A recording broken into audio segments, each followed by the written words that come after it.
کہ قیامت تک جو کچھ ہونے والا ہے یا قبر کے تعلق سے یا میدان محشر یا جنت دوزخ جن چیزوں کی بھی خبر دی ہے اس کو تہ دل سے انسان قبول کر لے، کیونکہ وما ينطق عن الهوى ان هو الا وحی یوحی، رسول رحمت اس وقت تک کچھ نہیں کہتے جب تک کہ رب کا حکم نہ ہو جائے۔ کس طریقے سے آپ کی تصدیق کی جائے؟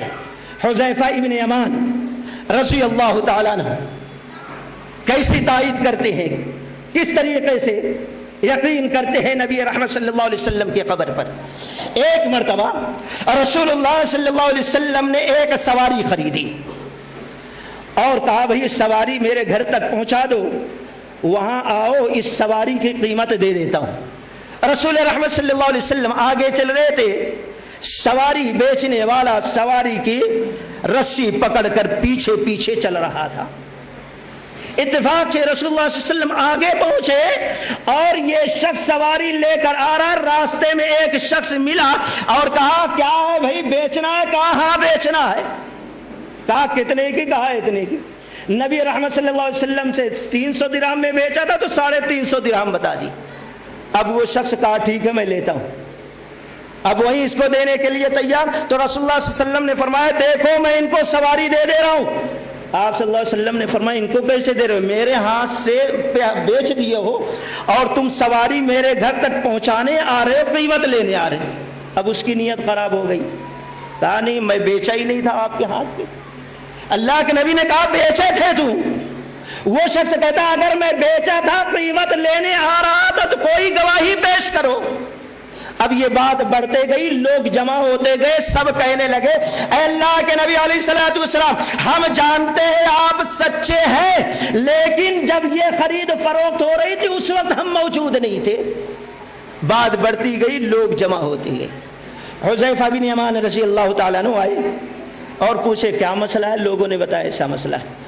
اسی وقت زور سے کہا اللہ کی قسم میں اس بات کی گواہی دیتا ہوں کہ اللہ کے رسول صلی اللہ علیہ وسلم نے اس سواری کو خریدا اور اس نے بیچا اور یہ سواری گھر تک نبی کے پہنچانے جا رہا تھا، قیمت لانے جا رہا تھا۔ قسم کھا کر گواہی دے دی، تصدیق کر دی۔ اب وہ شخص سواری چھوڑا اور قیمت لیا جانے لگا۔ بعد میں آئے رسول اللہ صلی اللہ علیہ وسلم، حذیفہ رضی اللہ عنہ، کہا کیا بات ہے؟ اللہ کے نبی نے کہا یہ بتاؤ جب میں خریدا وہ بیچا تو اس وقت تم موجود نہیں تھے، ایسے کیسے تم نے قسم کھا کر گواہی دی؟ یہ نبی علیہ الصلوۃ والسلام کی بات پر یقین ہونا چاہیے۔ نبی کے خبر پر یقین ایمان کی علامت ہے۔ آج بہت سے لوگ کہتے ہیں ہمارے سمجھ میں بات آتی نہیں، حدیث آتی نہیں، امام کا مسئلہ سمجھ میں آتا ہے، بابا پیر بابا کی بات سمجھ میں آتی ہے لیکن نبی کی بات سمجھ میں نہیں آتی۔ یاد رکھیے اللہ و رسول سے دلیل پوچھا کوئی تو کافر لوگ پوچھے تھے، لیکن جو ایمان والے تھے رب کعبہ کی قسم ان کے سمجھ میں بات آئی نہیں آئی لیکن فوراً قبول کر لیا، یہ ایمان کی علامت تھی۔ کہا کیسے گواہی دی؟ کہنے لگے اللہ کے رسول صلی اللہ علیہ وسلم آپ آسمان کے بارے میں اتنی باتیں بتاتے ہیں، ہم آنکھ بند کر کے قبول کر لیتے ہیں، تو یہ کیسے ہو سکتا ہے کہ دنیا کی معمولی سی بات پر آپ جھوٹ بولے؟ اس لیے ہم نے کہہ دیا اللہ کی قسم آپ نے خریدا اس نے بیچا ہے۔ رسول رحمت صلی اللہ علیہ وسلم مسکرا دیے۔ رب کو یہ ادا بڑی پسند آئی کہ نبی کے بات پر ایمان لانے والا کیسا ہوتا ہے۔ اللہ کی قسم تھوڑا وقت گزرا تھا، رب نے اسی وقت جبریل امی کو بھیجا نبی رحمت کے پاس، اور رسول اللہ صلی اللہ علیہ وسلم نے فرمایا اے حذیفہ جب تم نے میری بات کی تصدیق اس طریقے سے کی رب خوش ہو گیا اور خوش ہو کر جبریل امی کو بھیجا اور تم کو یہ فضیلت دی کہ جب تک تم زندہ رہو گے تمہاری اکیلے کی گواہی 2 مومن مردوں کے برابر گواہی مانی جائے گی۔ یہ مقام یہ مرتبہ رب نے دیا۔ تو رسول کے رسالت پر ایمان لانے کے لیے پہلی شرط یہ ہے کہ نبی رحمت کی خبر پر یقین کیا جائے، اور دوسری چیز اطاعت، اطاعت رسول اللہ صلی اللہ علیہ وسلم کی اطاعت ہو. الا لہ الخلق والامر، خالق اللہ، حکم دینے والا اللہ تعالی، اللہ تبارک و تعالی خالق، حکم دینے والا اللہ تعالی، اور پھر اللہ تبارک و تعالی یہ حکم دے رہا ہے وَمَن يُطِعِ الرَّسُولَ فَقَدْ أَطَاعَ اللَّهَ، جس نے رسول کی اطاعت کی اس نے اللہ کی اطاعت کر لی. کیا فضیلت ہے ایسے لوگوں کے بارے میں. عائشہ صدیقہ رضی اللہ تعالیٰ عنہ بیان کرتی ہے کہ ایک مرتبہ رسول اللہ صلی اللہ علیہ وسلم بیٹھے ہوئے تھے کہ ایک صحابی رسول، حدیث میں نام کا ذکر تو نہیں ہے، آ کر بیٹھ گئے. چہرے پہ بڑا رنج غم ہے. اللہ کے نبی علیہ الصلوۃ والسلام نے پوچھا کہ یہ بتاؤ آج بڑی تکلیف میں، بڑے غم میں، بڑے رنجیدہ نظر آ رہے ہو، بات کیا ہے؟ کہ اللہ کے نبی علیہ الصلوۃ والسلام بات ہے. کہا کیا بات ہے ذرا بتاؤ تو. کہنے لگے وہ صحابی رسول، اللہ کے نبی علیہ الصلوۃ والسلام ہم گھر میں رہتے ہیں، کاروبار میں رہتے ہیں، بیوی بچوں میں رہتے ہیں، بے چین ہوتا ہوں، بے قرار ہوتا ہوں، گھر چھوڑ دیتا، بیوی بچے کو چھوڑ دیتا، کام کاج چھوڑ دیتا ہوں، بھاگ کر آتا ہوں، آپ کے چہرے اقدس کا دیدار کر لیتا ہوں، اللہ کی قسم سکون مل جاتا، دل کو چین قرار آ جاتا ہے. دنیا میں تو قرار سکون حاصل کر لیتا ہوں، لیکن غم یہ سوچ کر ہوتا ہے، رنج یہ سوچ کر ہوتا ہے کہ آپ بھی مرنے والے ہیں، ہم بھی مرنے والے ہیں. آپ اللہ کے حبیب، آپ اللہ کے محبوب، آپ اللہ کے رسول، آپ اللہ کے پیارے، آپ اللہ کے دلارے، آپ سیدھا جنت میں اونچے مقام پر، میں جنت میں جاتا ہوں کہ نہیں، اگر چلا بھی گیا تو نہ جانے کہاں دور مجھے جنت میں ڈال دیا جائے گا اور آپ اونچے مقام پر ہوں گے. یہ سوچ کر غم ہوتا ہے، مجھے غم زدہ ہو جاتا ہوں، رنجیدہ ہو جاتا ہوں کبھی کبھی. آپ نہ جانے جنت میں کون سے مقام پہ ہوگے، میں کہاں ہوں گا. میں سوچتا ہوں دنیا میں بھاگ کر آپ کا دیدار کر لیتا ہوں، دل کو سکون مل جاتا ہے، لیکن آخرت میں دیدار آپ کا کیسا ہوگا یہ سوچتا ہوں، غم زدہ ہو جاتا ہوں. ان کے غم کو سنا اللہ کے نبی علیہ الصلوۃ والسلام. آپ کے چہرے اقدس نیچے ہو گیا، جواب کچھ بھی نہیں، سر کو نیچا کر لیا، نیچے ہے. آپ بھی غم زدہ، صحابی رسول بھی غم زدہ، آپ بھی غم میں، صحابی رسول بھی غم میں. رب تعالیٰ کو کی رحمت جوش میں آئی، جبریل امی کو بھیجا اسی وقت، اور جبریل امی اسی وقت سورۃ النساء آیت نمبر 69 لے کر آئے. رب تعالیٰ نے فرمایا اے میرے پیارے صحابی غم زدہ کیوں ہو، تمہارے درد کا علاج رب نے دے دیا ہے.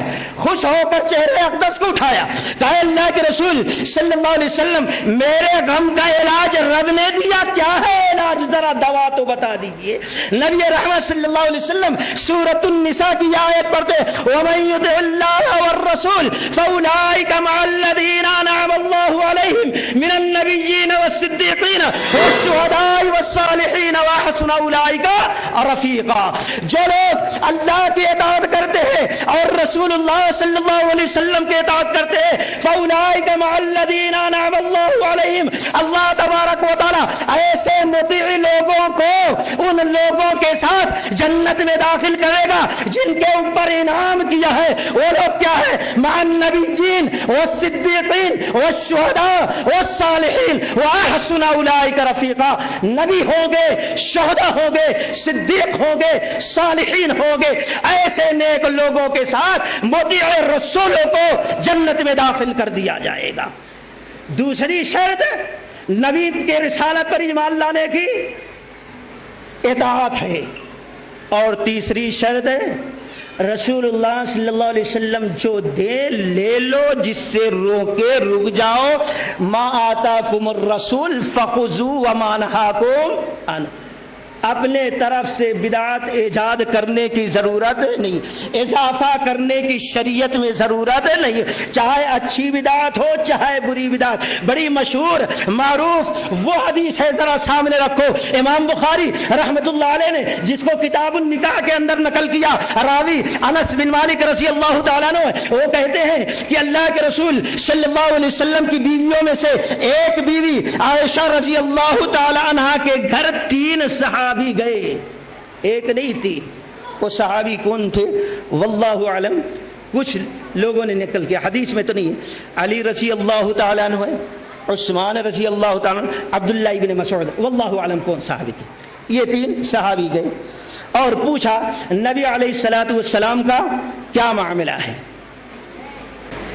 خیر نبی علیہ الصلوۃ والسلام سے سوال کیا گیا تو آپ کی بیوی سے، بیوی محترمہ نے بتا دیا ایسا ہے ایسا ہے۔ اب وہ تو تینوں صحابی، بڑی نصیحت عبرت آمیز حدیث ہے، اللہ کے نبی علیہ الصلوۃ والسلام کے عمل کو معمولی سمجھا، اور ایک نے کہا میں نکاح ہی نہیں کروں گا، ہمیشہ اللہ کی عبادت کرتے رہوں گا، اور دوسرے نے کہا میں ہمیشہ رات بھر تہجد پڑھوں گا۔ آج امام کے بڑے ہونے کی، بڑے امام بڑے بزرگ ہونے کی علامت کیا؟ امام صاحب نے عشاء کے وضو سے 40 سال تک فجر کی نماز پڑھی، اس لیے سب سے بڑے امام۔ فلاں اتنے بڑے پیر ہیں، اتنے بڑے پیر ہیں کہ انہوں نے ایک پیر پہ ٹھہر کر 15 برس تک نماز پڑھی۔ سوچنے کی حدیث سامنے رکھو، ہمارا نہیں عقیدہ ہے کہ کوئی ایسا امام کر سکتا ہے یا کوئی بزرگ ایسا کر سکتا، لوگ کہتے ہیں۔ اس حدیث کو سامنے رکھیے، ایک نے کہا رات بھر تہجد کی نماز، ایک نے کہا ہمیشہ روزہ، ایک نے کہا نکاح نہیں کروں گا، ہمیشہ اللہ کی عبادت کرتے رہوں گا تاکہ رب راضی، جنت حاصل۔ تینوں چلے گئے، اللہ کے نبی علیہ الصلوۃ والسلام آئے، معلوم ہوا ایسا ایسا ہے، فوراً باہر نکلے، تلاش کرتے کرتے یہ تینوں سا، کیا آپ لوگ گئے تھے گھر پہ؟ ہاں گئے تھے۔ ایسا ایسا کہا؟ ہاں کہا۔ آپ نے کہا اما واللہ، الفاظ سنو، اما واللہ انی لاخشاکم للہ واتقاکم، یاد رکھنا رات بھر نماز پڑھنا یہ عبادت گار ہونے کی علامت نہیں، ہمیشہ روزہ رکھنا یہ متقی ہونے کی علامت نہیں، عبادت گزار ہونے کی علامت کیا ہے؟ بڑے متقی ہونے کی علامت کیا ہے؟ کائنات میں اللہ کی قسم نبی رحمت سے زیادہ رب سے ڈرنے والا نہ پیدا ہوا نہ پیدا ہوگا، رب سے کائنات میں نبی رحمت سے زیادہ پرہیزگار کوئی نہ ہوا ہے نہ قیامت تک ہوگا۔ آپ کہتے ہیں اما واللہ انی لاخشاکم، اللہ کی قسم میں اللہ کے لیے سب سے زیادہ ڈرنے والا ہوں اور اللہ تعالیٰ کا سب سے زیادہ تقوی اختیار کرنے والا۔ سن لو، انا صائم و افطر، میں روزہ بھی، انا اصوم و افطر، میں روزہ بھی رکھتا ہوں اور افطار بھی کرتا ہوں، انا اصلی و ارقد، اور میں تہجد پڑھتا ہوں اور سوتا بھی ہوں، وزوج النساء، اور میں نے نکاح بھی کیا، ان کے حقوق بھی ادا کرتا ہوں، فمن رغب عن سنتی، یہ میری سنت ہے، فلیس منی، اگر اس سے باہر کوئی ہوگا تو وہ میرے راستے سے ہٹ جائے گا۔ معلوم یہ ہوا تقوی کا معیار یہ ہے، عبادت گزار کا معیار یہ ہے، جو سب سے بڑا عبادت گزار ہوگا وہ سب سے بڑا نبی علیہ الصلوۃ والسلام کا مطیع ہوگا، جو سب سے بڑا اللہ سے ڈرنے والا ہوگا کائنات میں، اللہ کی قسم وہ سب سے بڑی نبی علیہ الصلوۃ والسلام کی اطاعت کرنے والا ہوگا۔ آج بہت سے لوگ کہتے ہیں بھائی ہر مسئلہ کا شریعت میں نبی علیہ الصلوۃ والسلام کی حدیث میں جواب ہے کیا؟ بہت سارے ایسے مت، میں پوچھتا ہوں ایسے بھائی اس وقت سب سے زیادہ یوز کی جانے والی چیز کیا ہے؟ سب سے زیادہ، چلو موبائل لے لو، موبائل کا مسئلہ آیا، کال کریں یا مس کال کریں، ایسے وقت میں ہم یہ کہتے ہیں مس کال کرنا جائز مکروہ یا مکروہ نہیں. تو ایسے وقت میں رسول اللہ صلی اللہ علیہ وسلم کی وہ حدیث کہ آپ نے فرمایا قسم ہے اس ذات کی تم میں سے کوئی شخص اس وقت تک مومن نہیں ہو سکتا جب تک کہ اپنے لیے جو پسند نہ کرے, اپنے لیے پسند کرتا ہے وہی اپنے مومن بھائی کے لیے پسند نہ کرے. اب ہم میں سے کوئی شخص یہ نہیں پسند کرتا ہم کو کوئی مسکال کرے. ظاہر بات ہے جب ہم اپنے لیے پسند نہیں کرتے تو دوسروں کے لیے پسند, شریعت میں اس کا جواب ہے. اور یہ نبی رحمت کا حکم ہے جب تمہارا بھائی تم کو بلائے تو اس کی مدد کے لیے تم دوڑ پڑو, یہ تمہارے اوپر فرض ہے مسلمان کا. اب مسکال مارے تو جواب دینا ہے, کیوں نہ جانے ہمارا بھائی کس پریشانی میں ہے. چلیے ایک مسئلہ یہ حل. اور دوسرا نماز پڑھ رہے ہیں فون بج رہا ہے, اب کوئی پوچھتا ہے حدیث میں کہا ہے بجنے دیں یا کہ کٹ کر دیں, ایسے وقت ہے جواب. وہ حدیث ذرا اٹھا کر دیکھ لیجئے ابو داؤد شریف وغیرہ کی کہ اللہ کے رسول صلی اللہ علیہ وسلم جوتا چپل پہن کر نماز پڑھ رہے, نماز کی حالت میں آپ نے اپنے جوتوں کو اتارا اور بائیں طرف رکھ دیا. صحابہ اکرام کی نظر پڑی, نبی رحمت نماز پڑھا رہے, اپنے جوتے کو نکال کر پیر سے بائیں طرف رکھ دیا. صحابہ اکرام بھی اپنے چپل جوتوں کو نکالا بائیں طرف رکھ دیا. نماز مکمل ہوئی. آپ صلی اللہ علیہ وسلم نے سوال کیا تم لوگوں نے جوتا چپل کیوں نکالا؟ نبی صحابہ کرام نے کہا اللہ کے نبی آپ کو اتارتے ہوئے ہم نے دیکھا اس لیے ہم نے بھی اتار دیا. ہم کیا نہیں دیکھتے, آپ کو جیسا کرتے ہوئے دیکھتے ویسا کرتے. آپ نے فرمایا کہ ہم جب نماز پڑھ رہے تو جوتا پہن کر جبریل امی آ کر بتائے کہ آپ کے جوتے میں تکلیف دہ چیزیں نکال دیجئے, اس لیے ہم نے نکال دیا. آپ نے فرمایا اس کے بعد اب کوئی شخص مسجد میں نماز پڑھنے آئے تو کوئی چیز اگر لگی ہے تکلیف دہ تو اس کو صاف کر لے, جوتا نکال دے, وہ تکلیف دہ چیز کو ہٹا دے. ہم کہتے ہیں نماز کے لیے کوئی آ رہا ہے تو موبائل بند کر دے, اگر بند کرنا بھول گیا نماز میں گھنٹی بجنے لگی, جب نبی رحمت صحابہ کرام نماز کی حالت میں جوتا چپل نکال سکتے ہیں تو ہم اپنا موبائل بھی